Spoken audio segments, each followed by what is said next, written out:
Ignition sequence start. 6, 5, 4, 3, 2, 1, 0. All engine running. Liftoff. We have a liftoff. Only. Hello and welcome to Up Only TV. I legitimately have forgotten how to do this. I'm Ledger. Here with Cobie. It's been a minute, Cobie, but we are here and happy to be with you. Welcome to Up Only TV. Cobie, how's it going, bud? Yeah, it's all right. I like when I sat down and put like the camera on and stuff, I was like, is this what I'm supposed to look like? Like, do I look like I don't often see myself from like this angle, so it was like, is that normal? I guess it's normal. You look normal to me. Thanks, Almost mate. the same as you look in person. Yeah, we met. Yeah, you are 6'5" according to the picture that we took, or I'm 5'3". That's sure. We all know that you're 5'2". Just try give me an inch, man. Come on. Yeah. Yeah. I did. Like sometimes, I like for the last couple of months, I guess we've been like, you will message me at like 2 or 3 hours before we're supposed to record and be like, we recording? And I'll just be like, No. nah. I think we did the ultimate summer, but it was like also timed with pretty horrific price action, so nobody really cared. Pretty much everybody thought if you record, if you actually go live while we're hovering the bottom, we'll just tank 50% over the next week. So I apologize. Well, when we met in real life, I think the price of Ethereum was like 1,700 at the beginning, and then like 1,200 by the like 3 hours later. It did drop several $100s, and I was at least spot long, so that hurt pretty bad. Not gonna lie, it's an expensive meetup. Expensive meetup. Yeah, a lot. What can you do? But did you have a nice time in Europe? I had a great time in Europe. Did you suffer without the air conditioning comforts of American life? Well, the place we stayed, you just had there was this window flow, and the air just worked right through it. It was like 50 something at night, or in Fahrenheit. I don't know what that is. Below room temperature.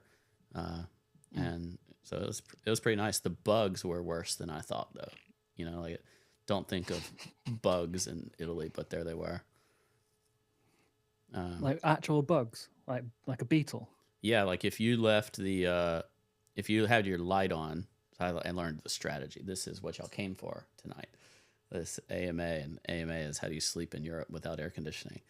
Yeah, so like if you leave your light on in your room, the bugs just swarm straight to it. So if you don't have screens and stuff on the windows with them open, then you got to keep the windows open with the lights off, because otherwise the bugs came in. At least nice, but we don't have these problems. Like, we don't have these problems in America because we have air conditioning. Like, I don't know what's wrong with people there. Downside of a castle. Yeah. Well, what else happened since then?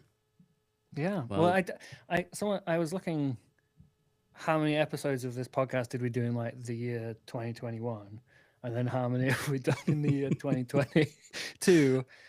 I think we dropped off by like 90%, but so did the rest of the crypto market. So like we were just performing at average. Yeah.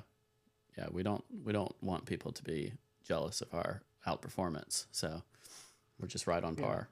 Have you done anything fun over the past few months other than meet me? I went to some weddings. I went to a wedding that was like very, very, very wedding. Like it was a spectacular wedding. But it was a very wedding. And no, I haven't done very much, to be honest. I started playing Jedi Fallen Order. What's that? Is that a video game? This is like a PlayStation 4 or 5 or something game. I really wanted to play like a video game. I haven't had a console for like 10 years or something. So I bought one and I started playing, and I got this recommendation, and all you do is fucking climb walls and swing on like ropes. It's the least satisfying Jedi experience of my life. And I haven't had many Jedi experiences, but I was like, this is somehow worse than the new movies that they made. Yeah. I had a Jedi experience this summer. What was it? I just went to Disney World. That's where. Is there like loads of Star Wars shit there? Oh yeah, they have a whole Star Wars park now, and that's where I started my new whip thread, which got more and more ridiculous as it went on. Oh yeah, what's your new one? My dump truck.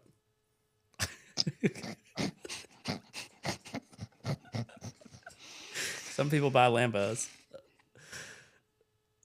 Yeah, we can't afford them anymore. Yeah, this is the best I got. Used dump trucks. All right, so what are we doing? We're just doing Ask Ledger anything for Me. Nobody wants to hear from me. We're gonna lose lots of viewers. How about combo? Bro, it's a bear market. We don't have any viewers. It's fine. All right. Does Ledger regret his TikTok twerk video? I'm gonna go ahead and say no, because it got Coin Center $20,000. It should have been more, but it got $20,000. Shout out Messi and Sicarius, 10,000 each. Did they actually donate money to Coin Center for you to do that video? I thought you just done it out of the goodness of your heart. No, I mean, yes, the goodness of my heart for Coin Center to get $20,000. All right. Not yeah. So I guess we'll just do like ask anything, because I don't really know what's been going on. I haven't been paying much attention to the market. What did y'all do when you met in real life? We just drank champagne by a dirty pool. Dirty. We had a lot of leaves in it and shit, but it had been raining. Oh yeah, it wasn't dirty most of the time. They cleaned it every morning. Couldn't really sit down, but it was just raining. And I met your company. Yeah, you met my teammates. Yeah. At Flip. Shout out. Yeah. I got this cool new shirt to the since then. wedding. I need to show the audience my shirt. This is a bear market shirt for you. It's my USDC shirt. Got that from the Circle conference. Shout out Circle. Do you think that we could get sponsored by USDC? Because I think it's a great sponsor. Only with USDC. For a crypto podcast. Yeah, sure. It works in a bull market and a bear market. In a bear market, it's the superior asset. And in the bull market, it's the thing making everything work. Yeah, it starts conspiracies about USDC after that. Is it Jeremy? Yeah. What's the guy's name that's in charge of USDC? I don't know. Or Jesus. Circle. Jesus, the creator of the dollar. Yeah.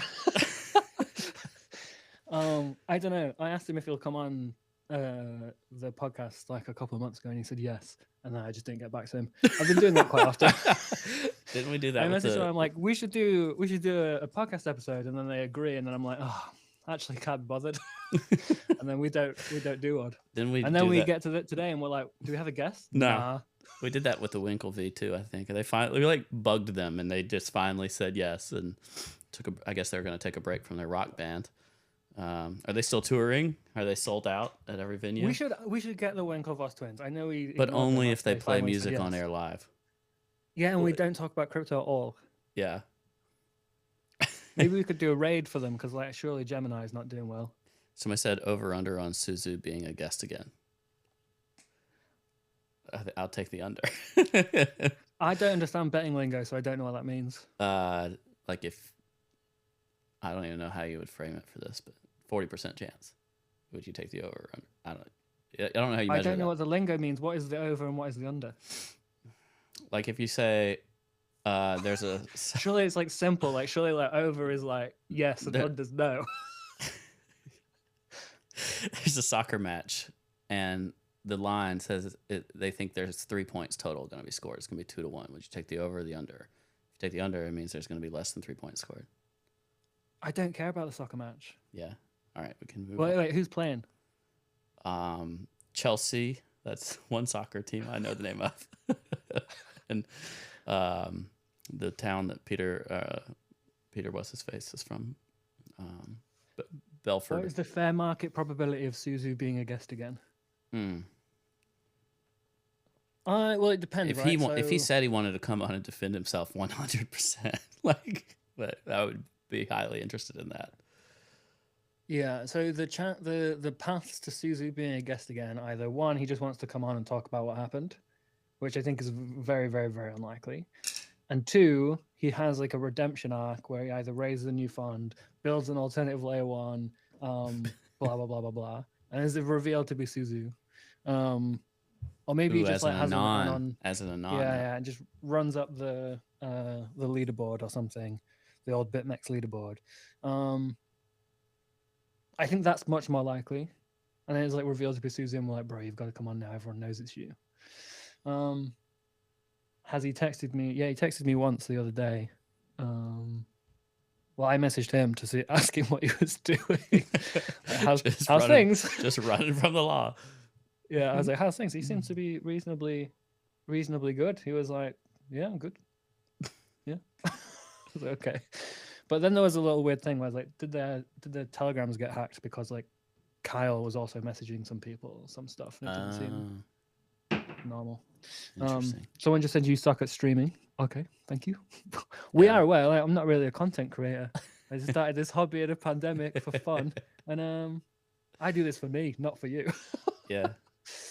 Where would you take me if I visit Alabama? Saw's barbecue, but you don't care about food, so you wouldn't enjoy it. But I would enjoy you observing the calorie intake possibilities. Like, it is just a lot of food. I would, let's see, you don't care about food. Food is the biggest thing to care about here. I think I would find a good farm, or maybe take you to the lake. You need to go somewhere, do some. I don't know, man. Cobie's never gonna come to Alabama. Why are we doing this exercise? The things that I enjoy, I don't think Cobie would enjoy. Do you remember like 11 months ago when people, or maybe even like 8 months ago, when people were just like, oh, we were just going to get 20% yield on our dollars forever. That's great. We'll just use this product. Yeah. That was this year. That was 2022. I actually heard people recently talking about getting 20% yield on stablecoins. There's like still layer ones doing incentive programs, hoping the TVL is on the way anytime. I don't like. It seems like your risk at those coins is high. But the yield is inflationary, non-native asset, right? It's not paying the same thing, or is it paying the same thing? Yeah, no, I imagine it's paying like some token. So the yields probably don't last very long. Right. Somebody said Justin Sun stablecoin is still going strong. I don't even know how that's possible. Wasn't it an exact clone of Terra Luna? Isn't it supply capped or something? I don't know. Whereas like didn't Terra have like $20 billion worth of Terra, whereas like he's only allowed us up to a certain amount or something? Like it's a savings account when they say they'll give you 10% interest on the first $100 that you put in there or something. I don't know. Have you been paying attention to the market? Like, have you been doing anything in the market? No, not severe. I mean, when was the last time you made money? I gotta pull out my calendar. About the time everyone was getting 20% yield on $0. I gotta pull out my calendar. I definitely I do know. After ETH went below 1,000 and then it went back to 2,000, I did pretty well on that. But the problem is I kept holding. So like the move back to 1,300 is just whatever, round trip the whole thing. But I see. I was out at some point on the way down to sub 1,000 and then got in sub 1,000 and then rode it to 2,000, and that felt nice. That was my last reasonable trade. Everything else has been trash. Wait, so you've been trying? Not severely, but I've held some stuff, so that's... What does severely mean? Like if I... Why are you going to put me on the spot here? There were several times... Well, to be honest, we unfortunately seem to have a crypto podcast. Yeah, so what else are we going to talk about? We can't talk about barbecues and lakes and farms in Alabama for 2 hours. Multiple times when I was trying to buy the dip, I would buy it, and then... I would buy it like upon some recovery of the dip, and then it would go back down, and I would stop out. So you try and buy the dip, but it wasn't the dip. Yeah, and then it kept going, and then I would stop out, and then I'd lose more money, and then it would bottom again, and then it'd recover a little bit, and I'd buy that, and then it would do it again, and I did that several times in a row. It felt real bad. Wait, so you just like chip away a few percentage here and there? Yeah, over and over? yeah, and it hurt. Yeah, it added up. So Did you see the lost porn thread that someone put on Twitter? Someone's like, post your best lost porn, and then Alex Weiss posted the like minus 10 million, minus 11 million, minus 42 million 3 days in a row. And then, which I thought was quite impressive. Like, you know, there's 3 huge losing days, but his bankroll would have been like 15% of bankroll at the time or something. Yeah. But then CL posted like it was like a 80-90 day losing streak or something where it was losing just 50k a day every day for like 3 this months. is the maximum amount at risk, and I will lose it all today. Yeah. And it was like, it was just constant. It was amazing. It's like, what was happening in your mind? Not one fluky lucky day. You were like just 100% strike rate in the wrong direction. Yeah. It was amazing. Yeah. That's bad. All right, so let's go through some stuff that's happened. Gainesy's become a professional sports bettor. That's happened. Yeah, he's out of the industry now. What I like about that arc is that it shows what his attraction to crypto was. It was like he just needs the coin flip. Mm-hmm. Like coin flip where he like thinks he's got some like autonomy in the decision making. He thinks he's got some like he chooses his own fate somehow, even though he doesn't know what the fuck he's doing. He's a gambler. Yeah, and he's just like he just loves risking that money and the chance to make money. And like, I'd love to see his like P&L chart from sports betting. I'm sure it's like flat over the long enough timeline, but it's just like lines Streaky. up and down. Yeah. But yeah, he's gonna do that now, which is fair enough. APTOS. Let's talk about APTOS at some point. What else? There was the other one, Sui or something like that. Has it launched? That launched though, has it? I don't know. I just know it's one of the new layer ones people are talking about. Yeah, we've got Craptos, Suicide, and Gonads. Those are the 3 new layer ones. That's the Saloon AVAX. Yeah, you'd think that they'd spend some time choosing a name that can't get memed in an industry that's built on memes. I feel like Aptos is okay. Sui is like you are starting the word suicide. Like, not great. Craptos is still quite a good name though. Yeah, it is. The launch date was great because you could tell who was in the seed round because they were tweeting like, "I'm extremely excited about the mainnet launching today," and then everyone else was tweeting, "Craptos is down. Craptos doesn't work. 4 transactions per second, 90% staked." Like, didn't it move up a good bit after that though? It did the like little U-shaped arc where a bunch of people shorted it because of some FTV, and then oh yeah, there's a chain that completely does like seems to currently not really function. That's worth $10 billion. Yeah, wasn't it getting like 4 transactions per second or something?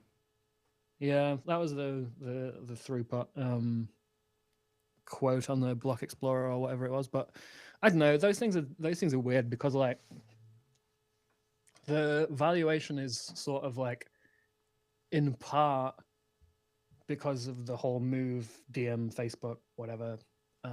Background, and then in part just because the float is again so low on Aptos. It doesn't take. They're still playing the same game.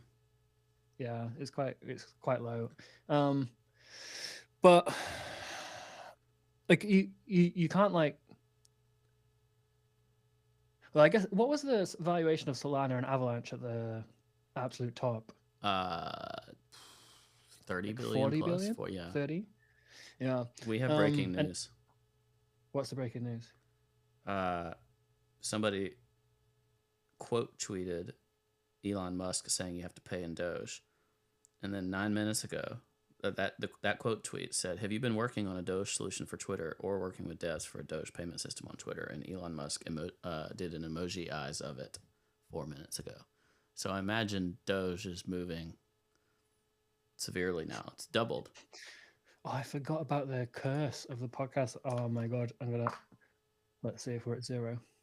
No, we're flat. Okay, no, it's Nobody flat, cares anymore. Doge is even down today. Nobody's done. This is a live trading opportunity. Not financial advice, not investment advice, not legal advice, not regulatory advice, not any form of advice. And if you do take advice, please recognize you're getting your advice from Ledger. That should be dissuasion That was enough. not advice. Volatility potential. I think with those Elon tweets, right, you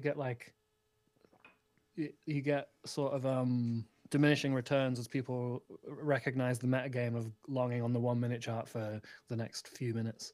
And as it people get used to it, they accept less. Oh wow, the Doge is off the bottom 3x. That's pretty cool. Yeah. Can you load the Suzu tweet of saying Doge is front run every bull market in history or something? I'm sure you can. There's a Suzu tweet for literally everything. I was just going to calculate the total supply of Solana is 500 million something, and it went to over 250. Well, that can't be right. That's a maybe very it was high a Avalanche CoinGecko. Right, Avalanche Welcome to is Up Only worth TV, where we Google things. The FDV of Avalanche is 13 billion, and it's currently worth $20.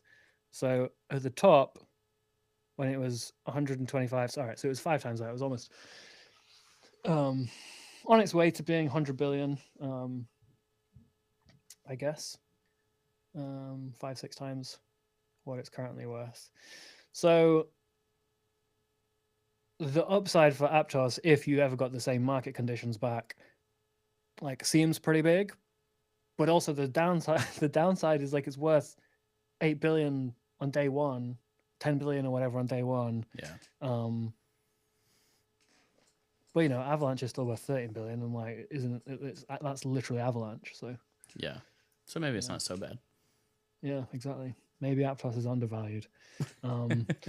But yeah, it's weird because you have Aptos. So the seed round must have been at 1 billion or something, right? Mm-hmm. The seed round I don't think was cheap. So these people are up 8, 9, 10x, but they won't be up that when or I wouldn't imagine they'd be up that when coins start getting unlocked. If you have Sui opening at anywhere close and the other one, where does the money come from? There just isn't the money in the ecosystem right now to support those valuations at all. Who are these people selling to? It doesn't make sense to me. I thought the Aptos launch was actually very bad. They released Binance, FTX, maybe just those two, I can't remember, but they released the market announcement, so it'll be live in 24 hours or whatever, before tokenomics were even released. Oh, really? Yeah, I didn't see. Yeah, it was it just wasn't there was no information about what you were buying. You can buy this, you just have no idea what it is. Yeah, it wasn't released, and the tokenomics came out within the 24 hours before the markets went live, which it seems quite bad, right? The industry is clearly under a lot of regulatory scrutiny, and the basic information about what is you're buying is not available. Yeah, that's not good. With a day before the market launches, which is strangely bad. It was strangely bad. Very tiny bear in the chat. Do you still have CoinGecko open right in front of you? Yeah. Okay. Change tabs. To what? Anything else? Oh no, it's not the white, it's the thing I can go so. No, you're fine. I was just gonna ask you a question. Right, yeah. What do you think the current market cap of Cardano is? I would say, given the holder base is a lot more retail heavy, I imagine they've got a really high percentage staked versus other networks. So I would say it's probably back in the top 10. It's number 9. And number 9, nice. So What's number 10? Is it Doge? Number Or is 10. Doge 8? Number 10 is Solana. 10 Solana. So Solana must be a bit higher than Avalanche. Avalanche 13 billion. Let's say 25 ish. It is 13.9 billion circulating. I did not rank it by FTV. FTV is 17.9. You overshot it a little bit, but that was not bad. I don't think I could have gotten within 10 billion. No freaking idea. There's some actually amazing stuff that is in the top coins. Shiba Inu is still very high, 7.5 billion. Shiba Inu. It's like once you run out of liquidity, though, it just like that. All that is fake, right? Like the price is just found at the edges, and not enough people have capitulated that. I don't understand those coins, to be honest. I wonder if you looked throughout history, when was the top 10 the least embarrassing? Maybe it's now. Maybe it's now. But maybe it was like the Feathercoin days and the Namecoin days. It's amazing that Ripple is still top 10. It's like number 6. Yeah, it's way stickier from a brand and network effects than I would have ever expected. Yeah. So many of those 2017 people held on. But it's crazy how some of those top 10 that used to be like, you know, top 5 and have slipped down, how their charts look versus like Bitcoin or Ethereum. Because like the USD pairs are like haven't hit like significantly higher than previous cycles in some cases. Yeah. Whereas like Ethereum and Bitcoin did.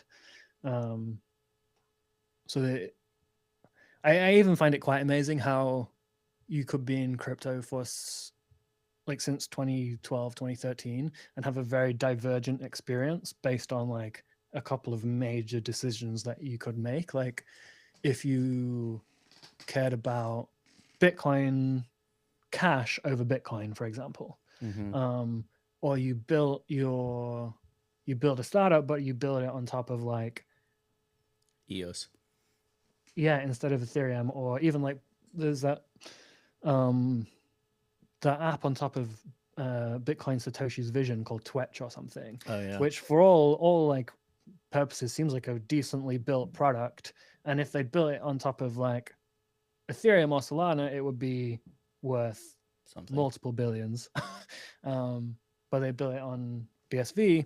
Yeah, and how different you can like going all in on like the Ripple thesis would be versus going all in on like some of the alt layer ones. Even you could have even got like the thesis directionally correct and been like in on EOS and Definity and all these like alt layer ones, but just get the bag wrong. So yeah, I find it. Yeah, Definity is the one I just completely forgot about. There's people out there like holding on to hope. Or Definity became Internet Computer. Yeah, ICP. Yeah. Yeah, that's an amazing one. Something called Internet Computer. I truly don't understand the Dogecoin stuff though. I really don't get it. I don't understand how SHIB got so big. I really don't understand it. GCR seems to understand it. GCR, do you think there was a bigger Chad of the last couple of years than GCR? No. Did you see him do something wrong once? Yeah, he was a complete beast. Hisako's up there too. Yeah. It's just, I feel like GCR was just like a level above everybody else. Yeah. It feels like he was making like the Alameda trades, but like tweeting about them before they happened, rather than like afterwards being like, yes, we did in fact steal all your money.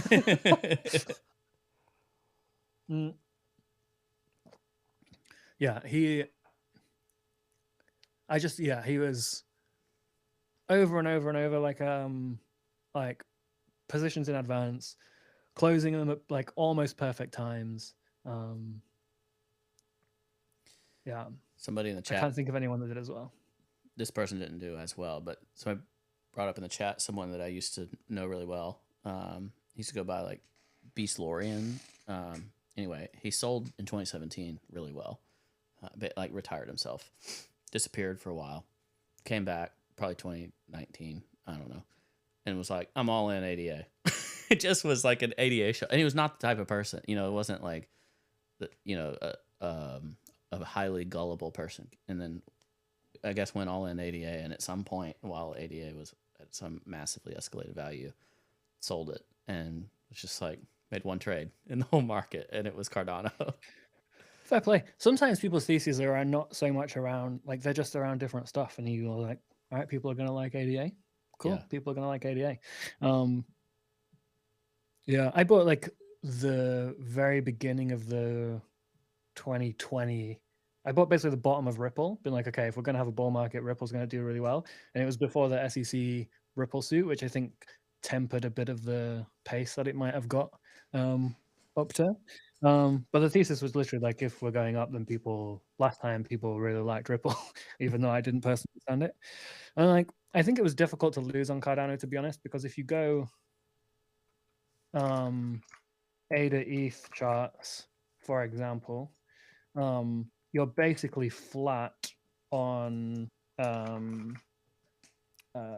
On the cycle, yeah. So like, or let's like say bottom you to bottom. bought, yeah, let's say you bought at the start of the bull market, anytime in 2020, basically, not when things were really heated. You'll break even with ETH. If you bought when things were heated in the middle of a bull market, then you lost versus ETH.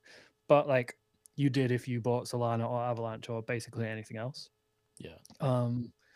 So it seems like it was not a terrible trade. It'd be interesting to see how it performs in the future.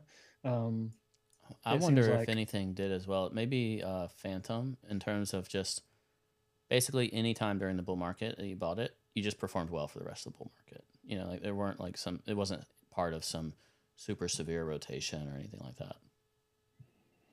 I never looked at Phantom. Wasn't it like? I think it went insane. Or Matic is another good example of that, right? It just was Oh yeah, Matic was just like 5 cents elite. to $3 or something, you know. Yeah. So was Solana kind of as well. Solana, like, I remember, you remember the bottom in 2021 May, the like mid-year crash. Yeah.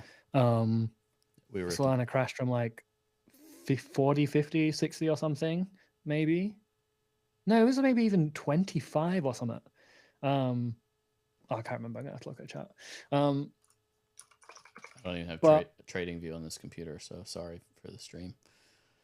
Okay, yeah, so the top was, I was right the first time, the top was 55 to 60-ish, and it bottomed at 22 in June, July, and then just went to like 250 in the following 6 months. Like, you could have bought the top of May and 5x'd within the next 6 months, whereas if you bought the top of Bitcoin, you barely got the chance to break even again. If you bought the top of Ethereum, you barely got the chance to break even again. So a couple of those things were just like fucking, they were just unstoppable. Right. BTC stack in the chat. Matic went 44,418%. Casual return. Yeah. On Matic, do you have to use Matic for gas? I've never used it. You have to use Matic for gas on Polygon instead of Ethereum, right? Yeah. But they say they're an Ethereum scaling solution, but they just seem like a separate chain. It was a side chain. Now they have some kind of ZK stuff on it, but I didn't like it that much because it was a side chain. David from Trustless State, David from Bankless, actually told me, he was just said something like Matic was the only word that he DM'd me, and it was great alpha. It's like 8 cents or something, 10 cents. Yeah. And I didn't buy it, and then or I did. Once I did, I sold it for like a nothing. You know, basically flat. Oh, you did a Ledger Classic. Yeah. I'll take my 12% here. Good trade. Yeah, good trade. You took 12% out of the 44,000. Yeah, that's nice. right. That was me. Nice, killed it. Yeah. Look, a win's a win, isn't it? Win's a win. Take that money to the bank. That's right. I had a question for you. You're talking about buying Ripple earlier, and hated coins. Do you trade hated coins better than coins you love, or like coins that you have a fundamental appreciation for? Significantly worse. Oh well, in some ways it's easier, right? Because you know that you have to sell it. Mm-hmm. So like you can buy hated coins and you can stick to a system much better. You can buy a hated coin, and it's really easy to cut the loss early because you're like, I'm not gonna fucking sit around holding this thing that I know sucks. Yeah. Like I'm not gonna bag hold this. So you're much more strict with like cutting the loss quickly if you bought it at a bad time, and you're much more disciplined about like, I will take a 3x here because like this thing is bad, and I'm happy just to have the profit. So I think that is easier, but I think it's much harder to like hold like the 44,000%. Whereas if you like really believed in Solana and you like, oh, this is good coin or something, it was much easier to hold for those like that insane run, I think, because you're like, it deserves this. Whereas if you didn't believe in Solana and you get a 5x, you fucking sell it because you're like, that's good enough for me.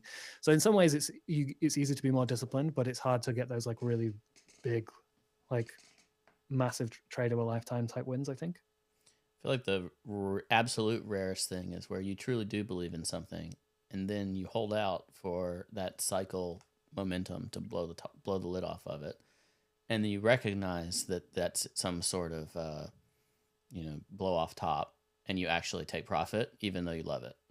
Like the people that sell the top, they weren't in it just for trade. They actually liked it, and then they still sold the top just because it was the top.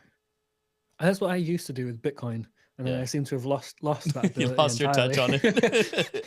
I started to believe too much, maybe. I was like, no, we're really going to $10 million per Ethereum, or whatever Tetranode told us. Freaking Tetranode. God damn it, Tetranode. Come on, man. We were ready to sell at 4,000, and you told us, what did he tell us? 100,000 per ETH. Yeah, and then he made us fucking delete the episodes. Yeah. Tetranode. Like, You weren't supposed to say that, I don't think. He's not invited back. Yeah. Somebody asked if we're going to finish the trilogy, and the answer is no. I would have sold the top of his ETH. gauntlet was not as powerful as Thanos' gauntlet. His gauntlet immediately fell to pieces. But do you reckon we can get Saylor on while the market's really bad? Yeah, absolutely. I think he'd talk to a brick wall. You think he'd do the same thing? Because when we had Saylor on before, I messaged you the day of the episode. Oh, you messaged me saying like, "What the fuck are we gonna say? Like, what do we ask him?" And I said, "This is the easiest episode of all time. We just say, is Bitcoin good?' And then he'll talk for 2 hours." And that's exactly what he And did. the episode started, and we didn't even need to say, is Bitcoin good? We just sat there for 2 hours like, yeah, look. Hello, you're Michael Saylor. Yeah. Bitcoin is energy. I don't remember what it is. Yeah. I don't remember his accent, but I actually quite liked the episode with Saylor because I previously didn't really understand his motive, or like how he ended up going from like anti-Bitcoin to like all in on Bitcoin. And he sort of gave you the blueprint, right? He was like, I have a business where the revenue doesn't grow at the rate of inflation, so every year we're technically earning less. yeah. So I need something else that can save this business, and it's legal for me to go all in on Bitcoin and tell everyone else to go all in on Bitcoin. Mm-hmm. And it meant that his company was like one of the best performers of that like 2-year pandemic period or whatever, even with the downside since. But I'd like to have like a conversation with Saylor that doesn't feel like a Bitcoin advert. That's like a actual conversation, so we can actually think about some questions in advance rather than deep thoughts. What do you really think about Bitcoin?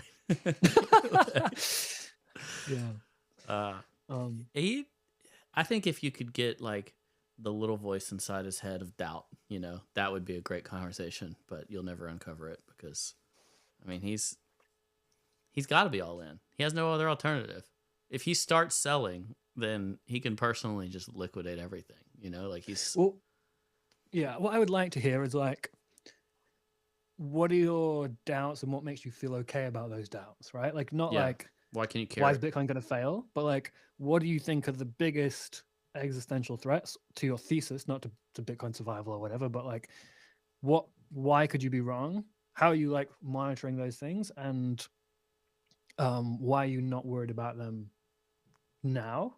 Because it'd be interesting to like know his thinking beyond it, besides like these sort of like fortune cookie style statements, like promotional statements. But yeah, who Well, knows? part of his thesis, part of basically anyone when they're talking about what's the best hedge against inflation, none of those actual theses, is that what you call it, have worked. You know, and you're like, oh, I hold gold because of inflation. I hold Bitcoin because of inflation. None of this worked. You know what's worked great against inflation is freaking dollars. Dollars have worked great against inflation. Nobody was saying that when they were talking about how bad inflation was. Yeah, but I think the inflation hedge is like, how do you hedge target inflation over a very long time period? Not like how do you hedge rampant, insane, Runaway. out of control inflation while people like globally QT is happening or something. But maybe it's like actually just hedging the money supply increase or something. But it will be interesting to see what happens over the next sort of 4 or 5 years or so with Bitcoin, because maybe it's like a return to mean, and over a long enough timeline it does hedge inflation. But maybe it just ends up being like, okay, this is this narrative or thesis for Bitcoin is probably not true. Yeah. Well, so far the only people that are right, and I discounted them, I guess, but the dollar milkshake people, the Brent Johnson thing, if you looked into any of that. But it's kind of part one, right? So the dollar's done really well so far, but their whole thing is the dollar is going to be really, really strong as you face this liquidity crisis, and then really eat it as everything kind of settles out. And the settles out part is TBD. Like, what will perform well? Is it yield earning companies? Is it anti-inflationary alternative currencies? Like, I don't know. Yeah. What if it's nothing? Just doom and gloom.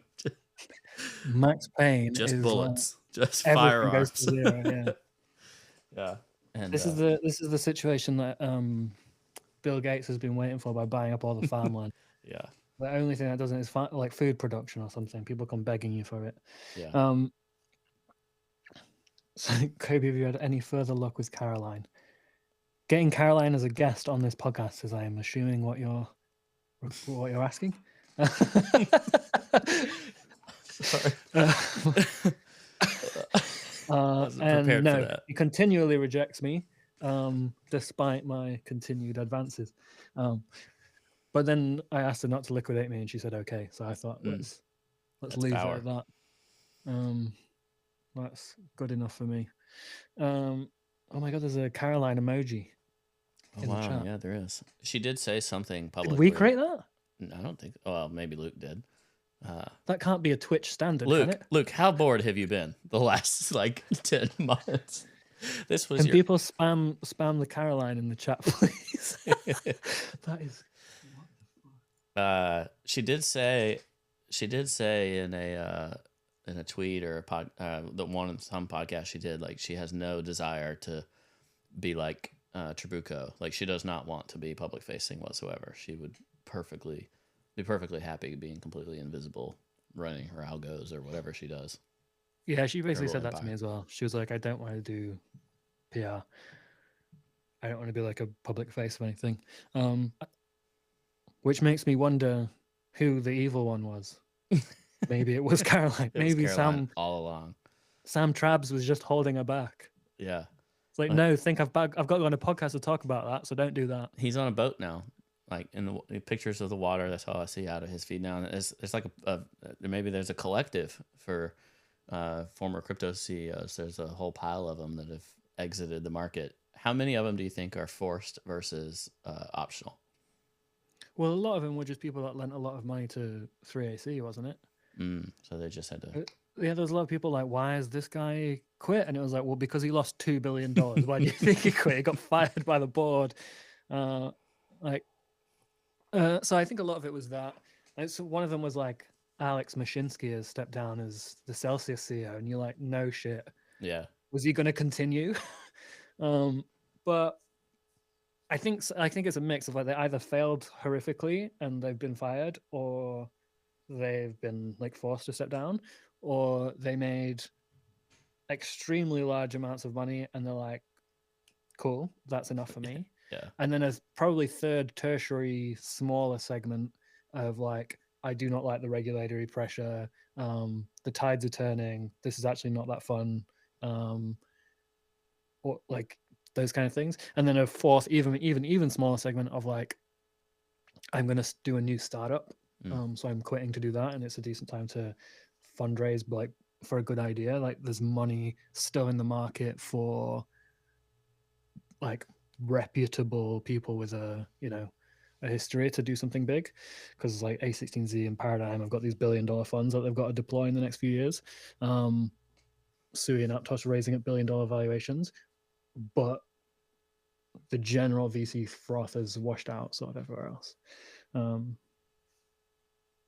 But I don't know. Yeah, that makes sense. I think the getting like straight up just burned out. You would go through a multi-year bull market and you're tired, especially if you're kind of at the forefront of things, like from a PR perspective or something for your company. Yeah, and I don't think Sam Trab's like really cared about the mission, right? Like I think he said somewhere like this was more profitable than sports betting, so like did it for a bit, and I'm sure he like grew to like it and the ins and outs and all that shit. But like, if you do something because it's going to make you a bunch of money and then you make a bunch of money, sure, you can go live on a boat. Somebody just asked what we think Jay Powell's going to say tomorrow. I forgot he was talking tomorrow. Less than about 12 hours after this episode, Jay Powell's, they're going to apparently do another 75-point hike and then have comments. Are we still going to live and die off every single one of these? I don't know. Surely we're only like 2 or 3 like non-event or good ones away from people not caring anymore. Yeah, I mean, I think we're probably only 1 or 2 away from them having to stop. These 75-point hikes have been pretty impactful on like the real world, not just like the stock market's actually started to maybe price in easing already, but if they talk extra tight, if they actually raise say 3 more times at 75 points, I think that would really hurt the market badly. When we talk about this stuff, I'm just like I find it difficult to render even an opinion because I do not understand the system in which this variable impacts properly, and therefore I'm like, cool, like, and I also don't understand like the political pressure that J Power is under, if any, or like what's the function? Like, is inflation is a problem that everyone suffers with, right? Like it impacts the majority of the country that has like whatever high inflation. Maybe the wealthier people are impacted less by inflation, but it impacts basically everyone. So it's like a big political problem.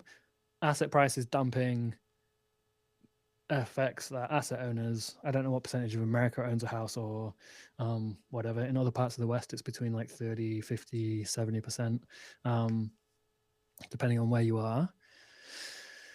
Well, but here's a real life part for people that have a mortgage. The average 30-year rate, so your typical American mortgage length, your interest rate right now is like 7.5%, whereas it spent a long time where your average rate would have been under 3.5%, even under 3%. So you go from 3 to 7.5%, and you think, okay, well, what's that actually matter? Simultaneously, the price of the asset is up 30% or more, and most people's actual payment they make say that results in a $2,000 payment on their mortgage every month. Now that same house, same thing, it might cost them $4,000 a month. So if people are trying to move, they're like, I can't move into anything that is interesting to me. So it's just the way that the credit system works for them for a home. Now apply that to all kinds of stuff, like whatever debt a company is going to carry or other types of personal debt that people might carry or whatever. It just has this massive liquidity crunch on people's buying power. If their earnings potential is also starting to decrease, that's where it becomes highly problematic. Everybody made a bunch of money in 2020 in their job or elsewhere in 2021. Once the pandemic ended, most people's industries did really, really well. So now if you see contraction in those industries and yet, things that you want cost 50% more or 100% more, then you have this stagflationary environment that becomes a real challenge for everyday people. Yeah. I don't know. So do they pivot when like people can't afford their houses anymore, or they're getting kicked out of their houses, or when they don't have jobs? Like, I don't really understand that part. And the other part I don't totally understand, but I guess it's maybe it's easy. It's like rental prices are like hitting all-time highs. Is that just because the mortgage costs are being passed on to the consumer? Yeah, absolutely. But at some point, surely that breaks, right? And they just goes, I cannot afford to live there. Well, then your rental inventory goes way down, and like your prices start to go down. You know, like it starts affecting the baseline prices. The baseline prices, say there were 20 people fighting for one home, and now there might be 3 people bidding on one home. Well, what happens when nobody cares? Nobody wants that home. Well, then the price has to go down if that person has to move. But a lot of people are also just disincentivized to move, because why do they want to move out of the one where they have a 3% mortgage and they have to buy something new in the new town for their new job and they have a 7.5% mortgage? They're only going to do it if it's like a really good upside. So you're kind of intra-city moving, the liquidity goes away. Yeah, I don't really understand this stuff properly. And like, maybe I should learn about it, but I find it boring. So I don't learn about it. Well, I think it's only helpful in the fact that the whole market's followed rates in the dollar, and basically, can you predict any form of dovishness or them like changing their path? Because if they continue tightening, the natural forcing functions of the market will squeeze us into more like real economic pain. You'll start to see the impacts. I think you'll see the impacts anyway, right? Like the demand slowing, people not spending as much, not being as loose with their wallet. The only thing I don't understand, like truly don't understand, and I know I could figure the rest out, but the thing that is like a policy question that I don't understand is if inflation is lagging, it means you always act too slowly to rising inflation. So, they were saying inflation's transitory, blah, blah, blah, blah, blah. Inflation was going up, and those people still have jobs. Metric. Yeah, they're still in charge. They're still operating what's happening jobs now. But it like by the point you make your decision, that metric's like from months ago, right? So you're acting too late. And then because it's lagging when you're tightening, when you're hiking, you're going to overshoot in the other direction. So you're always kind of whipsawing like the global financial system a little bit. And it seems strange to me that there's not a better way to do that. Like if the target is like 4 point whatever, 5 point whatever bank rate, or 50% interest rates, who cares? Like, depends on where you are. If those are the targets, I don't understand why they go like, oh, inflation's lagging, but let's just tickle it by like, they know it's a lagging indicator, they know they're already behind, they know that they've made a mistake and they need to increase interest rates. Why don't they just go 400 basis point hike, done? Why do they wait? Because they effectively spend an entire year doing that. There doesn't seem to be, maybe you let like the people unwind their debt and like blah blah blah, but like surely inflation gets worse and worse and worse during your slow reaction, which is already slow because you didn't acknowledge it and it's a lagging indicator. So you're so far behind, and then it's like if there was a fire, I wouldn't go, gonna have to do something about that. Wait 3 months and start going as if it was a candle. I'd be like, you just get rid of the fucking fire. So that's the bit I don't really understand. Yeah. I'm sure there's some fucking paper. There were people at the time arguing that they should be settling on the easing, like easing off the easing. Starting to slowly raise rates just to anticipate what could occur, which a lot of people predicted because we printed a crap load of money and gave it to everybody to spend, and then they went and spent it. They're like, well, maybe this will cause a little bit of transitory inflation, was all you really got out of that. Yeah, but maybe there's just so much complicated stuff that I don't understand that I'm massively oversimplifying, and therefore like these people, it's literally their job. So maybe I'm just the idiot. Who knows? Might read about it. I find it boring, but now I've thought about it, I'm like interested in what the answer to that question is. So maybe I will read about it. Anyway, yeah. I just think we're on the verge of overcorrecting on the other side, and in the same way of what you're talking about earlier, like now you kind of want them to just blow on it a little bit, but they're like hitting it with like this gigantic fire hose, you know, and you just want to temper it down, let it burn out slowly, and it seems like we're just going full bore until we break something. It doesn't seem like an easy way to have a soft landing if you're just going full bore. Yeah. Anyway, back to crypto. I got a prediction question for you. Oh gosh. Do you like historically in crypto, right? A sign of a potential cause of a bull market has been like new stuff doing well, right? Like DeFi summer was because there was a lot of new stuff and people were interested in that new stuff and it did well. You know, a lot of the. Do you think that was the start of the bull market? You have like that was sort of the crypto native start, I think.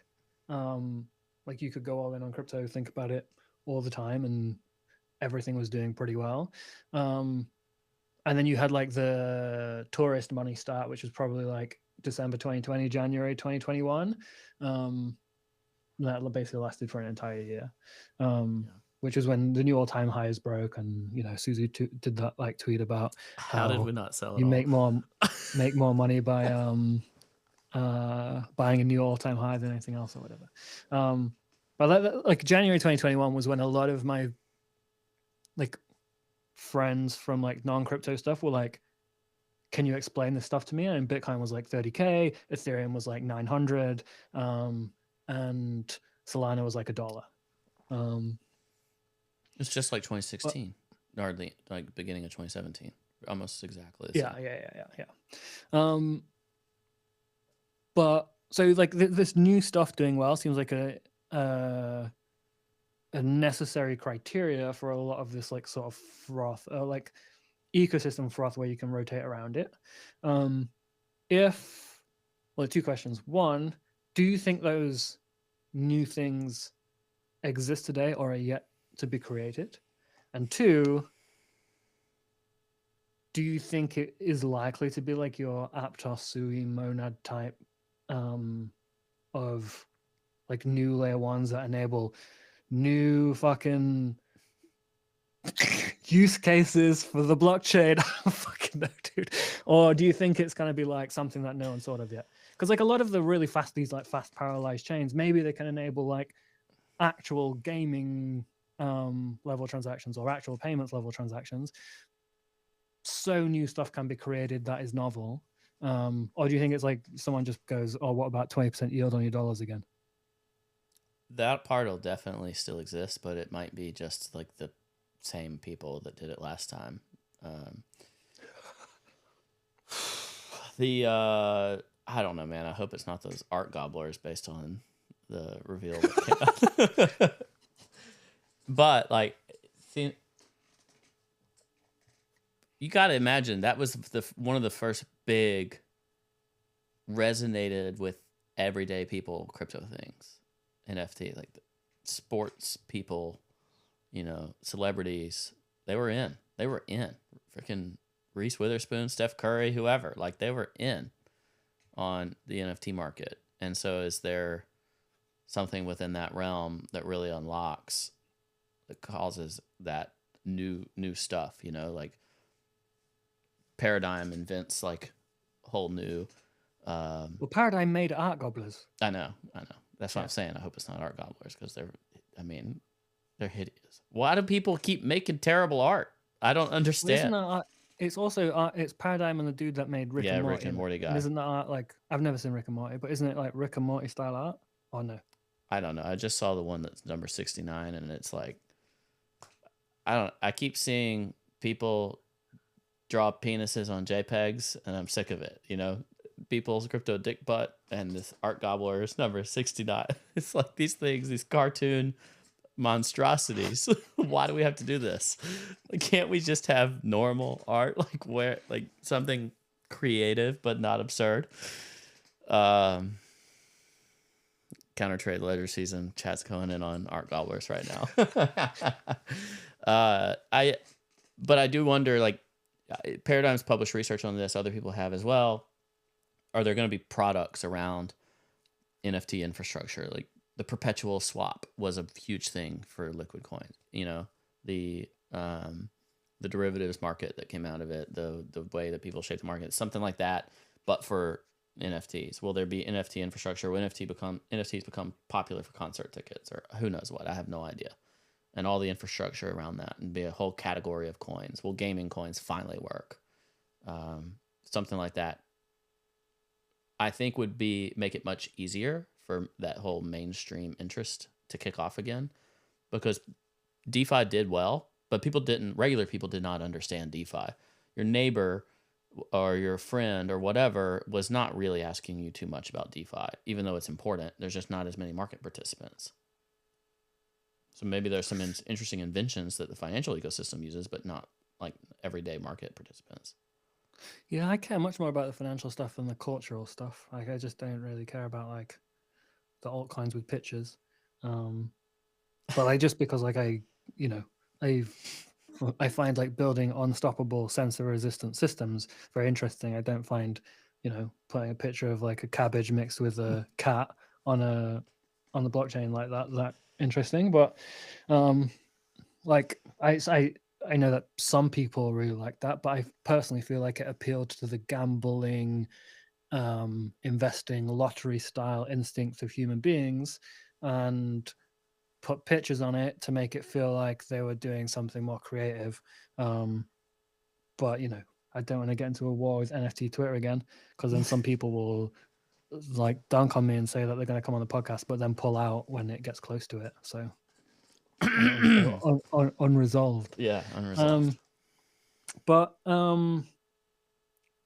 yeah, I mean, I don't know. I just feel like every time we've had like a major cycle, it's been because of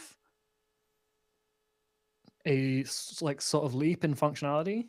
So like you had maybe not the very, very, very early days, but like at least since I've been in the market, we had Bitcoin, and then the like creation of like the first kind of altcoins and those exchanges for the 2013 sort of cycle. And then 2017 was very much based on the fact that like Ethereum created illegal fundraising, made illegal fundraising easy, like your felonious Kickstarter platform.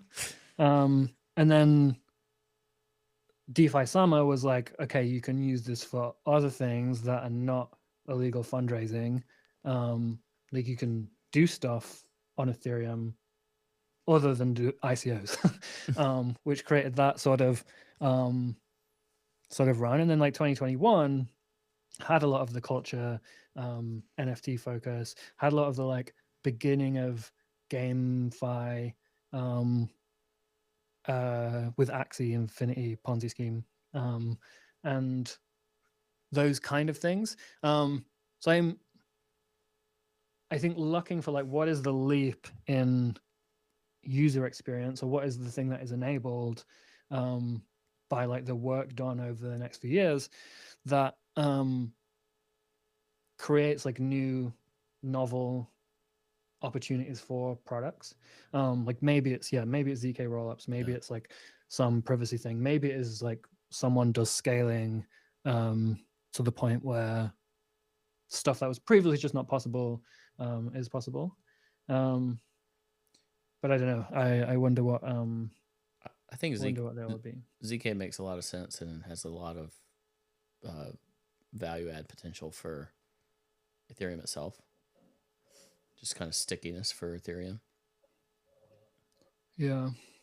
I don't know. Interesting. I wish that all the crypto VCs would publish like what they actually think, like at least the decent ones that have like a more than 5 brain cells would publish like what they actually think it is going to be. But I guess there's like not a ton of upside in doing that. And just And go do their investment within that thesis and then come back when the coins are 100x. yeah, like when I feel optimistic about the coins, I'm like, well, clearly the next cycle is like you can buy stocks on Uniswap. Yeah. Like clearly it's like, you know, we are in some way attached to the real world rather than being like a totally rogue or like offshoot ecosystem of like stuff where That's- like 97% of stuff is like a rug, according to that paper on Uniswap. Yeah, I saw that. Uniswap tokens. But like, surely it has to be some integration with the real world, whether it's payments, the traditional like financial rails being sort of made more efficient and transparent by using smart contracts or something. But then when I'm pessimistic, I'm like, clearly this is literally never going to happen. Why would you put Apple stock on the blockchain and get it stolen by someone that Zach XBT has to hunt down in his spare time? Yeah, and I think a big component of it that has needed to exist for a long time, is we focus so much on what's the tech from the investable component. And I would say, where is the user experience? What is the user experience? And I think it has to be very mobile centric. Apple's definitely not making that easy for people though to experiment with. But mobile native crypto solutions where the crypto bits are real but quite invisible. So what's the Venmo killer that's built on a ZK rollup? That's what I want to see. Why is it got to be on a ZK rollup? Because it's actually going to be fast. Yeah, but it could be on Suicide, the new blockchain from Yeah, the who Sui, cares? Whatever. Sui Labs. Same thing, but I'm more bullish on ZK rollups than most of some other layer one. Wouldn't it be an optimistic rollup because it's cheaper? Sure. Look, it's a rollup, dude. It's settling back to Ethereum is what is, in my opinion, going to carry the day. Yeah, people don't seem to care about that though. Like Matic has the best business development out of anyone, and maybe they'll win. Arbitrum can, and maybe they'll get better, but maybe they'll do it. And I want to see that. I want to see mobile first experiences that are really high quality, that have settlement, information layers, crypto centric experiences where the crypto component is pretty invisible. Like Lens Protocol is a really interesting one, for example, just in terms of concept. I didn't send them money. Fuck. Were Lens you was supposed to doing a invest in fundraiser that? and I didn't fucking send them any money. right. My investment strategy is like talk to the founders, like arrange like, oh yeah, I'll invest in your seed round, and then forget to send them any money and get kicked out of the round. I've done it more times than I've actually made investments. All right. I've made maybe like Stani, 10 seed investments ever, and I've forgotten to do like 50. Stani, if you're listening to this, I'm down horrendous. I need placement in this round. Do it for me and Cobie. We need it. Give us just a little bit of slice. See how I inched myself into that round.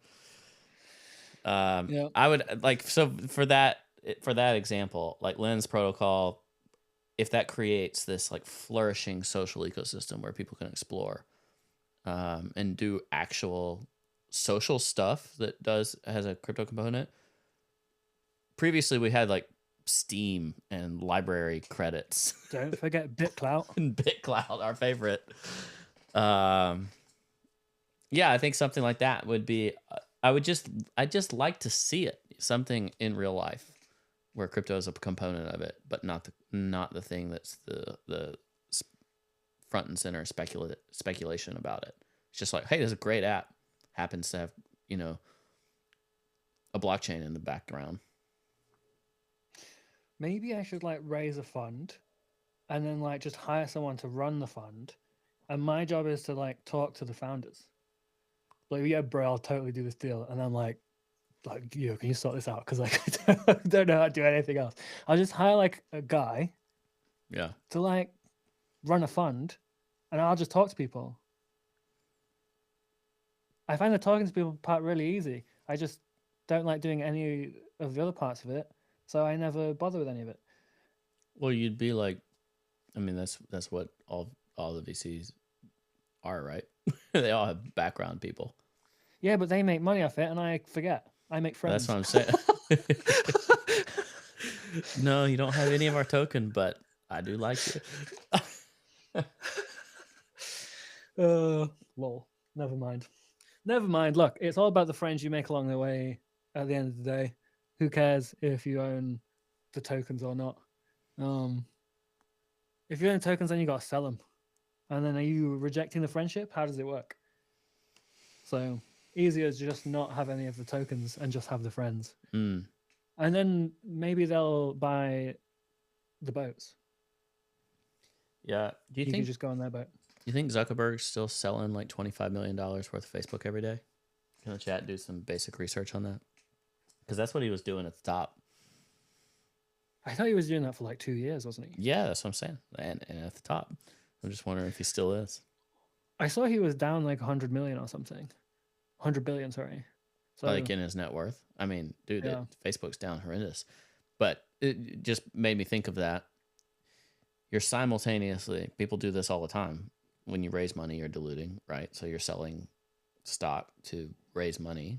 So you believe in yourself at the same time that you're selling some. But when you're selling it to take it off the table, you're saying, I believe in this. Still got bags, but I'm also securing it, putting a little bit in my pocket. And when people have to you're rebalancing your portfolio. yeah, outside of my current investments with my, your friends or your own company or like whatever people are diversifying or selling, and they're just like, still love it, just, not 100% of it. I'm just dumping a little bit. Yeah, just yeah. That's the maybe choice I can you hire have to make. Suzu to run it. Yeah, I'm sure he's totally comfortable in that. He's probably free. He's dumped on everyone. Just tell him, look, Sue, no loans. Don't take loans. Just all the rest of it, though. No loans. Yeah. I reckon going back to Suzu, back in time to Suzu, and saying, bro, just dial your leverage down, sell everything now, is actually quite high on my list of things I would do if I was given one shot at a time machine. Because I don't want to interfere with my own life very much. I don't want to go back and like change anything in my own life. Who knows the unintended consequences of that? I don't want to go too far back in time and change all of human history by, righting some perceived wrong. That turns out Wikipedia was inaccurate and I fucked everything up way worse. So I might just go tell Sue, bro, you're gonna lose the boat, man. Don't rebuy everything on leverage at 50K. They cost a lot of people a lot of money, man. What would you do? You're allowed to do going back in time one thing. It can't benefit yourself or humanity. You just got to go. Or humanity. Yeah. You don't think saying that to back and like go. You can't go back and take like penicillin back and go, look, here you go. You can't do that. You got to like, it's got to be net neutral.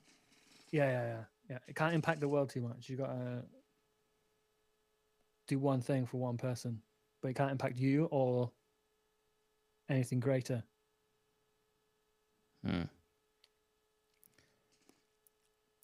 Auburn went undefeated in football in 2004, my freshman year, and we should have gone to the national championship, and we didn't. So I go back to whoever made that decision and say, look, put us in the national championship. I want to play. I want to play like I was on the field. I want to go to that national championship game. Why would you being back in time affect, like, someone might have done that? What are you going to do? I'm a time traveler. Put us in the league. That's not going to work, I don't think. Yeah, I'm from the future. They're going to think you're fucking crazy. No, I don't know, man. I don't know what I'm supposed to say. I can't think of anything. That's too hard. It's like can't be net positive for the world because I'd go back in time and I'd like shoot Hitler in the face. But that's too net positive for the world apparently. Yeah, no, you can't do that. Yeah. Not allowed to do that. I had to think of something so arbitrary and small.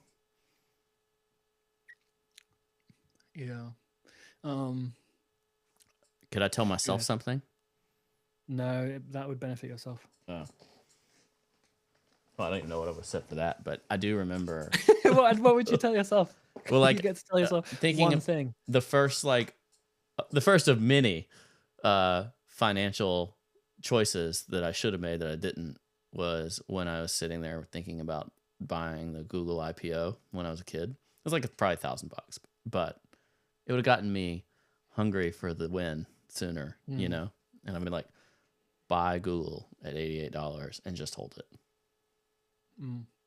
I would have learned iron hands, you know? So you can go back in time and change your own financial destiny, but the only thing you do is go on, give that Google a go. Not like you won't figure out what's actually optimal. You'd be like, buy Google. You won't tell yourself about Bitcoin. You have to go to You're a like, decision Google, point. bro. You have to go All to a in on decision Google. point, right? Like I remember sitting there at my kitchen table when Google was IPOing, and I was like, "What do they make? Like, why would I?" Chad's laughing because you said iron hands. Is iron that strong? I don't know what kind of diamond hands. You know, there's a lot of iron in Alabama. I don't know. Yeah. Ask Ledger about his unsent tweet about buying 2 mil ETH for 1 mil deep pockets. Well, that was my AI tweet. Those AI tweets were. They were pretty good. Did you look at Inverse Bra? No.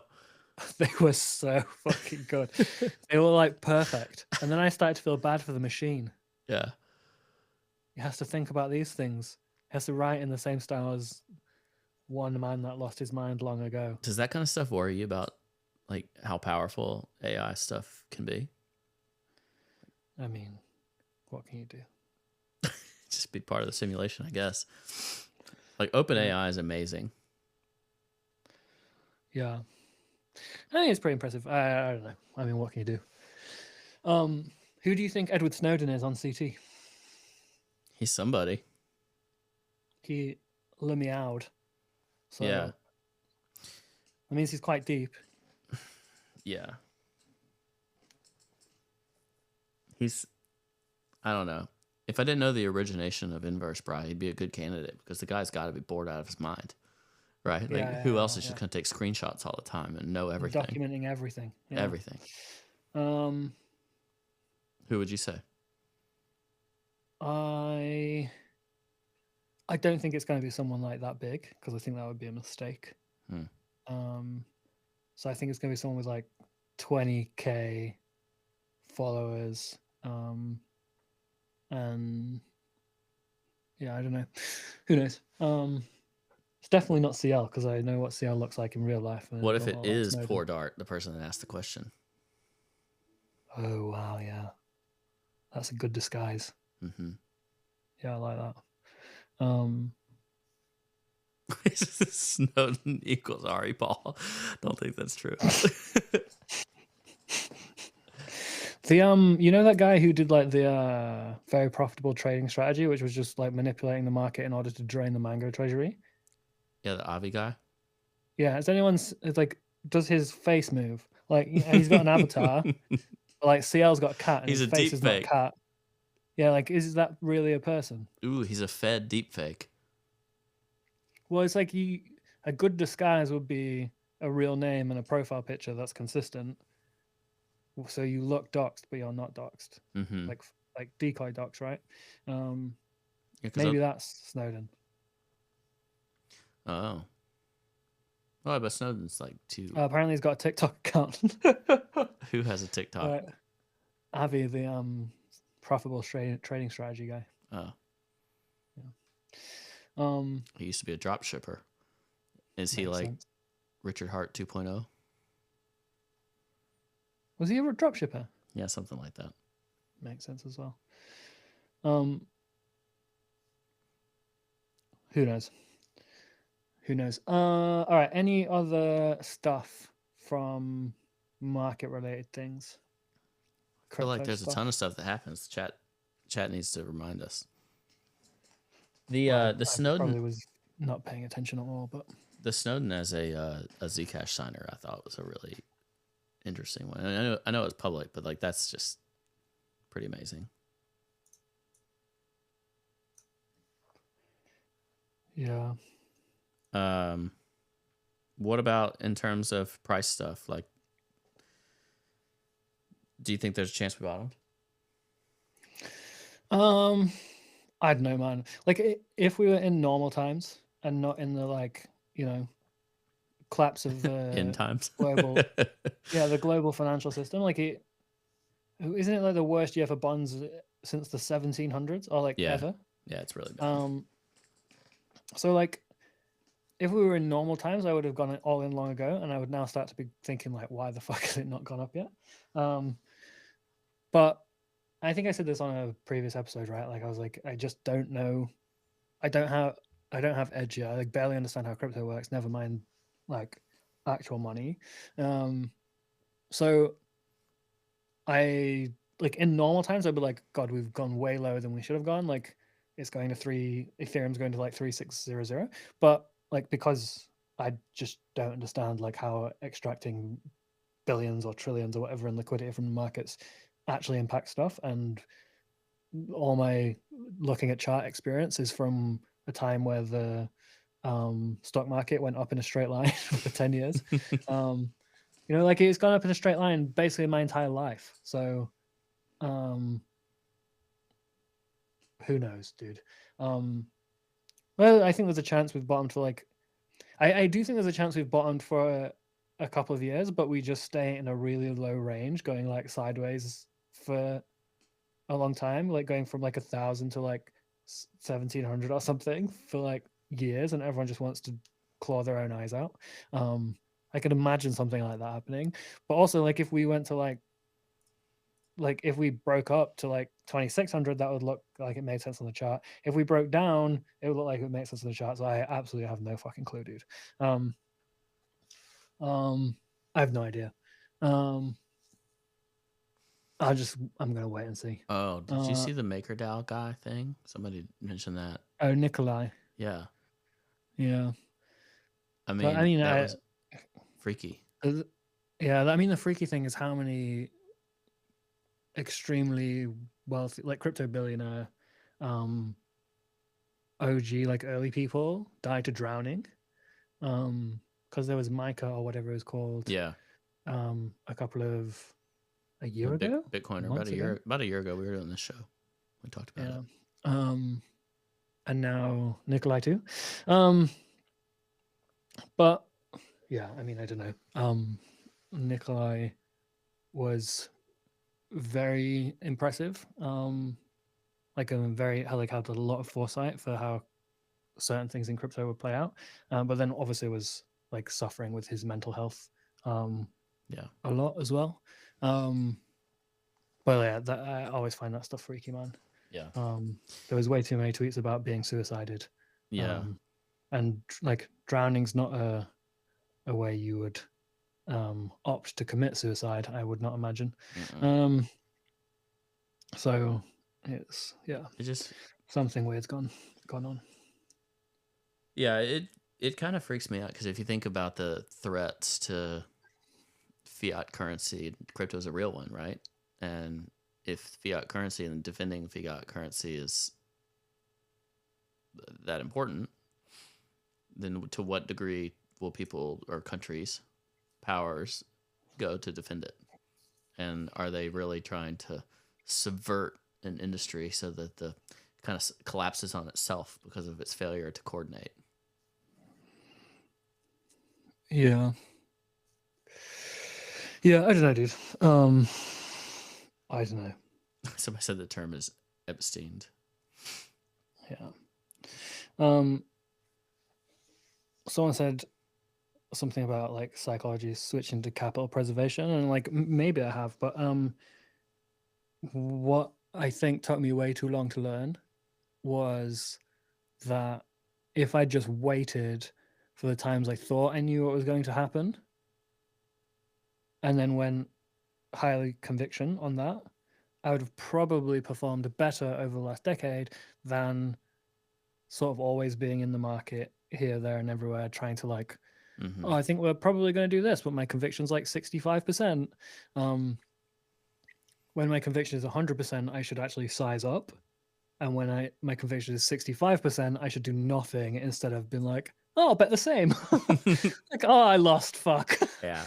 So like maybe it is, but At the I- oh man, yeah. At the end of the year, I was just in this mode of like, this is ridiculous. It should not have lasted so long. There will be this seasonal change. I felt basically the same conviction of it being overextended. Not to say it could not go up anymore, whatever, but it just being overextended as I did like when 2020 to 2021, that rotation from Bitcoin to alts after Bitcoin went to like 30K. Just like that money's going to go somewhere. It's going to fall all over altcoins. And then it lasted so long. And I did try to say like, okay, I gotta diversify. I gotta do things, take care of some life stuff. But I never really gave myself this opportunity to say I can just be all out. Like you could just be out of the market. You can just choose to opt out of the market. You're allowed to do that. well, it's also very easy to get back in. I know, but unless you make it harder on yourself. But Yeah. I failed at that part this cycle. I felt like I had to have exposure, and I don't like. You didn't have to have exposure. Yeah. I think there's a what the fuck? I was about to start reading it because I'm the on my sushi. screen, I'm not the on my sushi screen, CEO. yeah, on my screen it clips at a weird point. So it says, Ledger, did you or did you not? And then I went to the next slide. There was something else that somebody brought up that I felt like we had to talk about, and now I can't find it. I've lost it. But no, oh yeah. Who was that riding camels with Ray Dalio? Like someone. Hustling. Is he called Hustling? Yeah, and he's friends with Ray Dalio. Come on. Yeah, that was funny. That was weird. That was one of my most mind blown moments because I followed that guy for like a year or something, and then I was like, that doesn't make any sense to me. And it was like a casual reply to something like, "Oh, I'll ask him. I'll ask him. I'm riding a camel with him right now." Yeah. Yeah, that was yeah, that was fucking weird. Yeah, Voorhees, Erik and Sam debate. If you can call it a debate, it was more of like a slaughter. Yeah. Sam lost that one real bad. Yeah, did you see the Bankless like poll? Oh yeah, it was like, who won? I thought it was gonna be like 80% Erik, 20% Sam, or like 85 to 15. And it was like 98% Erik. I was like, wow, that's a one-sided fucking poll. Somebody did the Curb Your Enthusiasm clip where Sam was like trying to explain why it's different than email, why DeFi is different than email.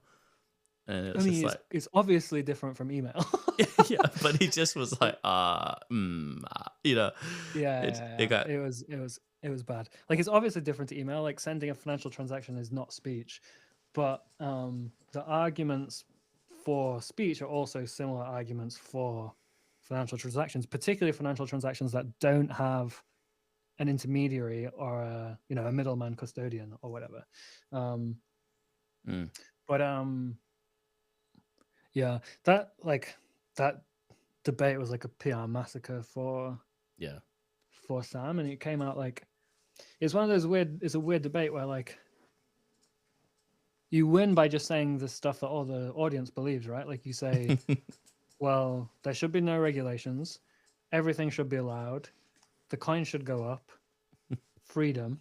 And even if that is a policy that is non-viable, you win the debate. So it's like on this weird footing that Sam should have recognized that his audience, Sam's trying to talk to like DC, like regulators and like the crypto audience on this podcast where like someone's just trying to talk to their crypto audience. It was a complete massacre. Sam's normally quite good, like on the spot in like those hearings and stuff with tough questions. And he looked like he was hung out to dry. I thought it was pretty bad. And also Erik's always been really good at providing the ideologue's case. Been really effective at that. And it's really hard when you have commonality with the ideologue, but you approach something with this pragmatism and you're trying to explain it or like, spin it according to the circumstances or whatever. Like you don't, well, whatever we're dealing with in DC, I don't know the details, but it just certainly makes it hard to win a debate when you're up against the ideologue. And I think Erik made terrific arguments. I would also like to see how can you translate those terrific arguments in practice in the lobbying effort, right? And that's where people don't know, and they're definitely not giving Sam the benefit of the doubt that FTX is, or Sam's, I don't know who's advocating, who's lobbying, but is taking the ideologue stance as they go in, or are they just like folding everything right up front, and just who knows? But the audience didn't do him any favors for sure. I mean, the thing is, I agree with Erik, right? Erik just says my views back to me when I watch that. So I'm like, yeah, cool, I agree. But I also don't think that my views would fly in DC. I think, like if I go explain what I think the regulatory policy should be to politicians and the regulator, I don't think they would think that's a good idea. I think they'd feel like we're not fucking doing that. But I don't know how far gone it is there, right? Like, yeah, there's this like, oh, Sam's going to try and get DeFi banned stuff, which seems to be a mix of like not true, but like potentially taking concessions in a bill. And it's like, whether you need to take those concessions, basically. And should you fight harder against those concessions? And you probably should if you think that they're not necessary. Trying to fight to kill DeFi just kills FTX. Crypto doesn't exist if a lot of these assets don't exist. Like, what would people trade? They don't have the NFT marketplace to zero. They need DeFi to continue to exist for their business to exist. So it would be an insane self-own to argue against DeFi.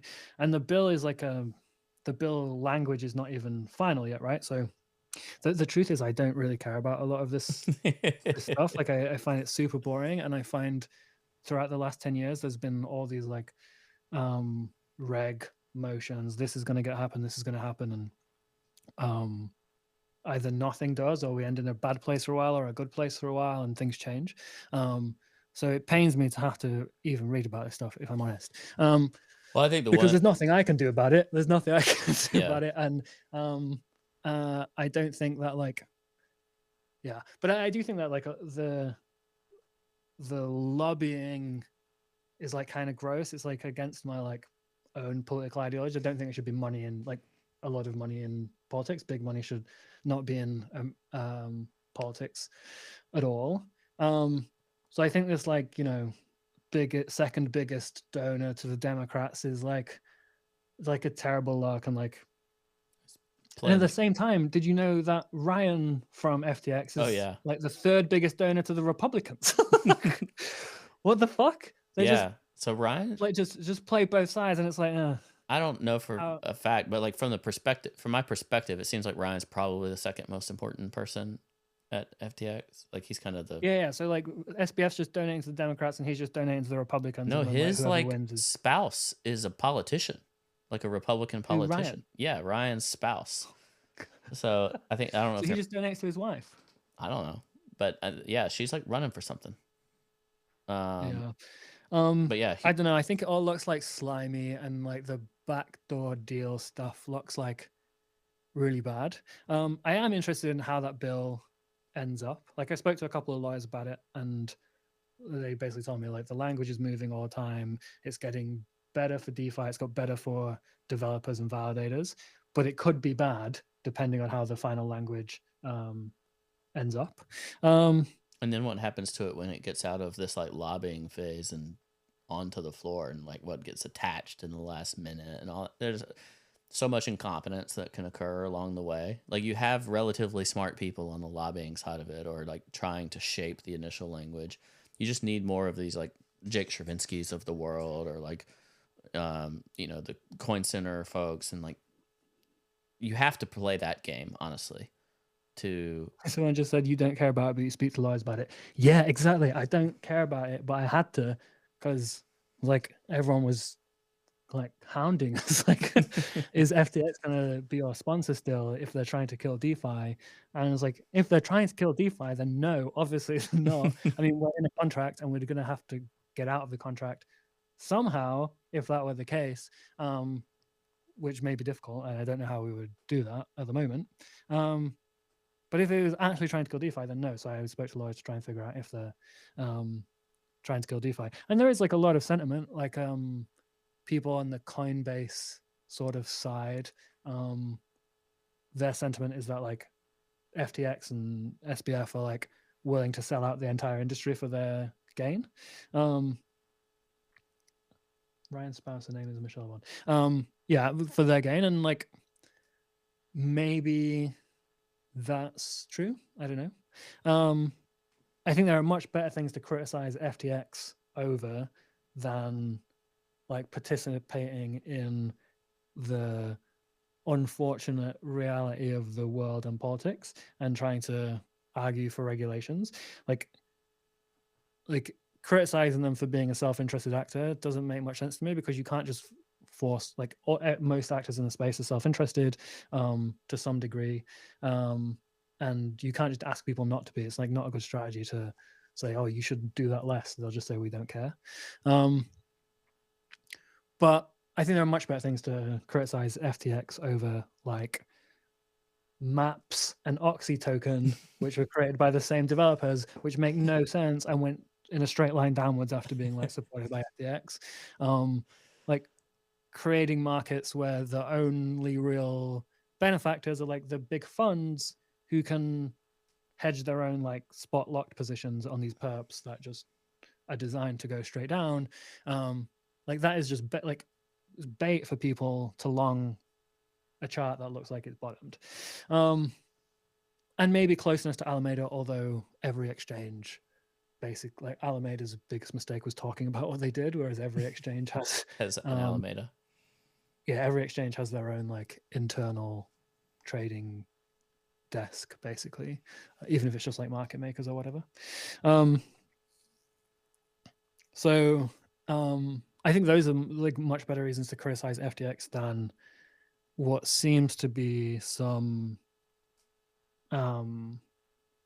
like pursuit of, it seems to be like, I don't know what the politically correct way to say it is, but just say the politically incorrect. like, you know, when you like whisper something and then someone hears something slightly different, then it moves along. Oh, and the then game of telephone. Like, game of telephone. Okay, cool. That's the politically correct way of saying it.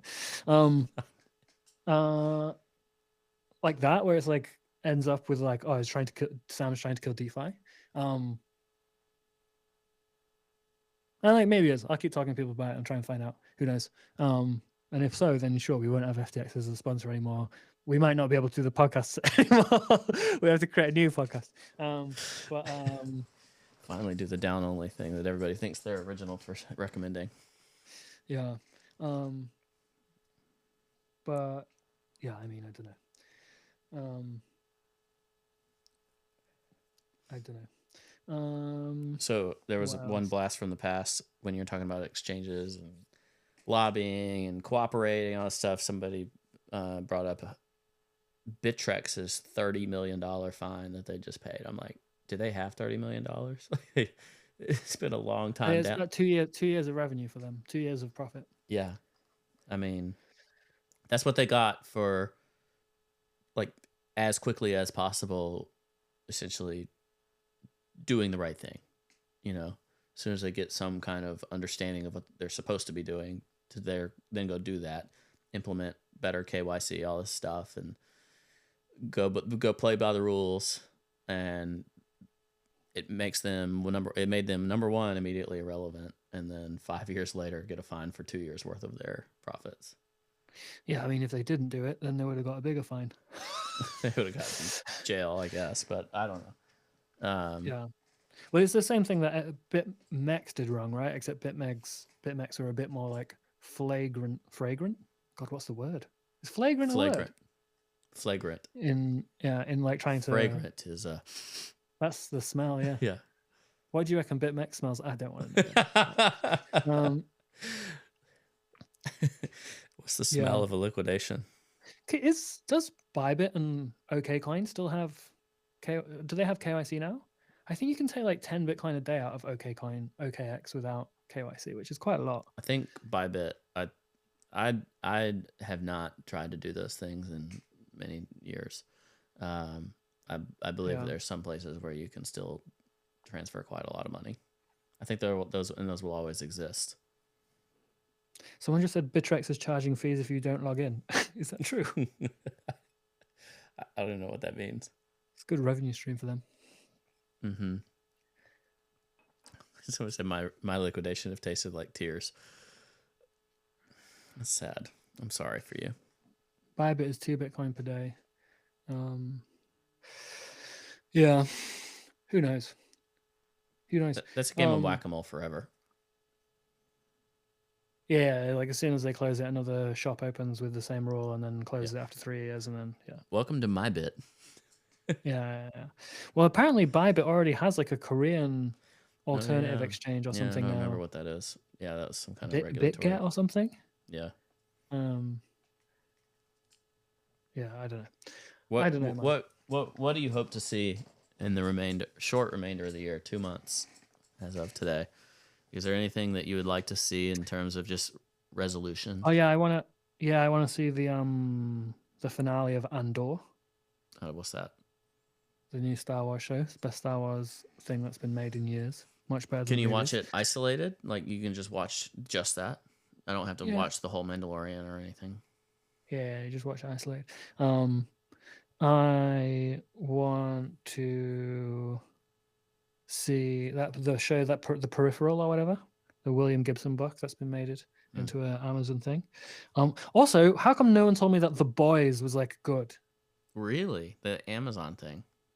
It's been out like 3-4 seasons or something. I just ignore that. And I also ignored it. It's called because The of that guy's Boys accent with a Z. Carl Urban's Carl Urban's British accent is like really awful. So I couldn't take it seriously, but it's actually all right. No, you were talking about crypto. I don't know, green candles. Everybody likes The Boys. All right, The Boys and Peripheral. I don't know either of them, so I need something. I'm almost done with Seinfeld. I've been watching it for like a year. I had never watched Seinfeld clean through, and we've got like 1 season left. So yeah, I've never seen either. I don't know. To be honest, dude, the main thing I'd like to see is people chill out a little bit more. Like, I think that this is the most upset I've seen people generally for like a really long, it's usually long time. Bottom things. But it's this weird thing where like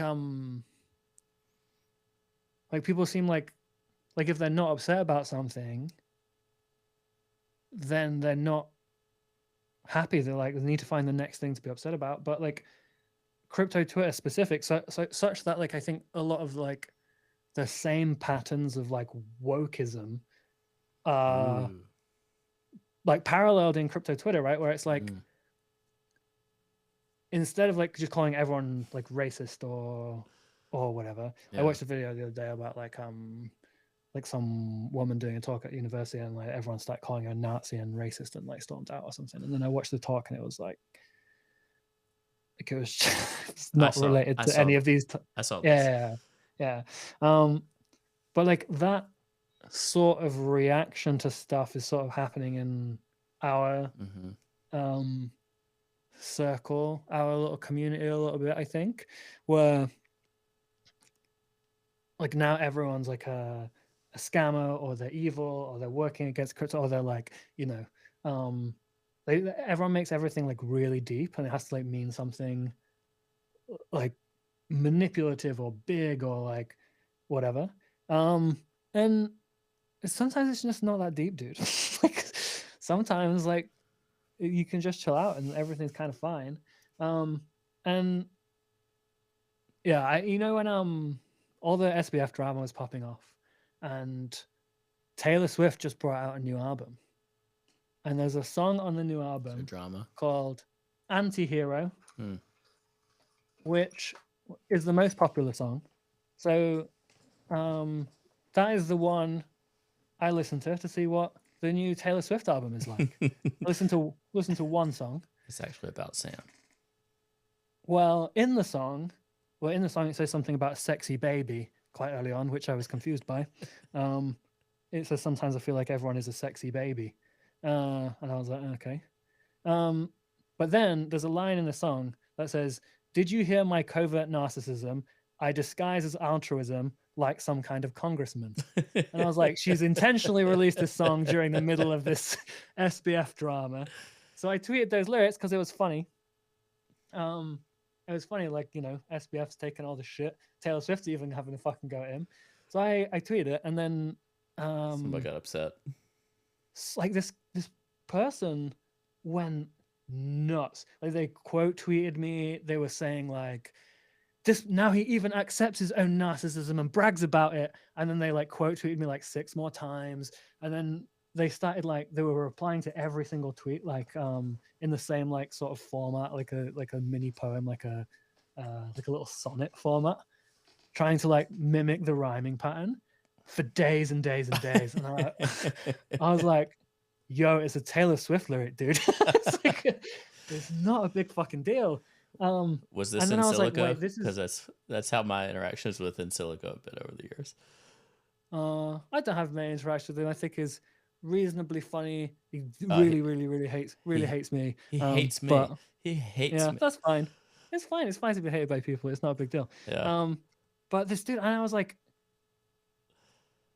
this is what being on Twitter feels like a lot of the time now, or being even in the crypto community feels a bit like you say something and someone goes, here's what he means by this. They like do several leaps of logic in their own head about, like, they just invent a whole thing and then they get angry with you about it and then they go on a tirade. And I'm like, dude, you go talk to your therapist, write a book, like do whatever you want. I don't need to participate in this. You've made up a version of me in your head. I don't need to know about it. Like, just go deal with it by yourself. So I don't know. I think people need to chill out a bit more. To be honest, like the stuff that's not a big deal, people create this huge fantasy world about like how it could be a big deal, and then the stuff that is a big deal, they ignore it, or they call it like cool, like sick. Yeah, nice. I think it was Bulma in the chat said, we still have time to log off and touch grass. So if you hadn't done that yet, I feel like you and we haven't recorded this show in months. So there was time to touch grass, take some time off, and think about other things a little bit. And the time that I've managed to do that, it's been healthy. There's not much you can do about it. So get over it and carry on. Yeah.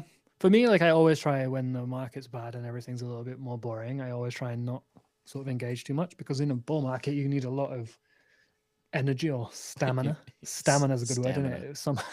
You need a lot of stamina. Is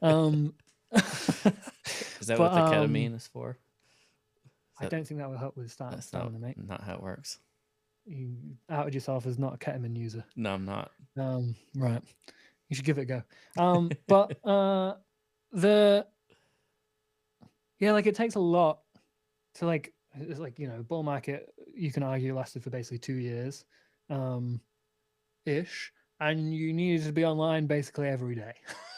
Like you need to be online every day, and it was like deep, and you never knew when you couldn't get some sleep or whatever. You don't have to still do that now. Like you can just go out, like you don't miss anything. It went literally Ethereum went in $100 range sideways for 2.5 months. And you looked need to be online. And you looked every day. So did I. Yeah, you looked at you know what the 30-minute chart looked like for that 2 months of sideways. Like it, just go outside and talk to some people, have a nice time. Maybe it's all gonna be okay. I'm gonna use that as a challenge, because I cannot remember the last time in my life I went a day without looking at the price. Yeah, I look at every morning and every night at the very least, like before bed and before I. And every time I get it out of the car, and every time I. Oh really? Oh yeah, like I could. I probably average in a bear market once an hour. Just set an alarm that tells you if there's any strange movement, and then you don't have to look at it. Well, that's smart. It's just not my. I develop in the when the market is better, develop these horrible habits of knowing all the time. Yeah, fair enough. It stresses me out to look at it so often because I feel like I'm some kind of addict, and I don't like that feeling. But yeah, you know, you do you. There's no right way or wrong way to do anything as long as you're happy. I am that. Yeah. Can't ask for much more. Should we call it there? Yeah. Someone says, am I English? Yeah, I'm English. I'm from the north of England. Someone said, are you from Leeds earlier? Which is actually not far off. Yeah. I used to swim in Leeds every morning and evening. OBS was like, we yes. have an update for you. I'm like, I've been streaming for 2 hours. I don't remind me later. Cobie, it's been a pleasure. Yeah. Should we have Peace, a guest? dude. Should we have a guest next time? Yeah, I asked Erik if he wants to come on. We got the CEO Circle. We still need to organize Arthur. I did the same thing with Arthur Hayes.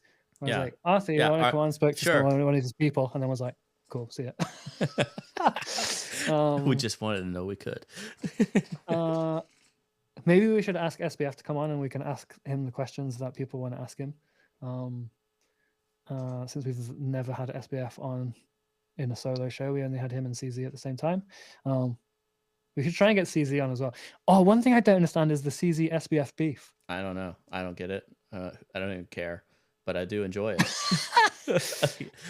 I like how they just like snarky tweet each other, like something really like big happened behind the scenes, but we don't know what it is. So they just like sort of like passive aggressively tweet each other all the time. Like, surely an alliance of the exchange owners would be preferable. I know you're all in business trying to steal each other's market share, but like typically you have the same incentives besides destroying each other's companies. Yeah.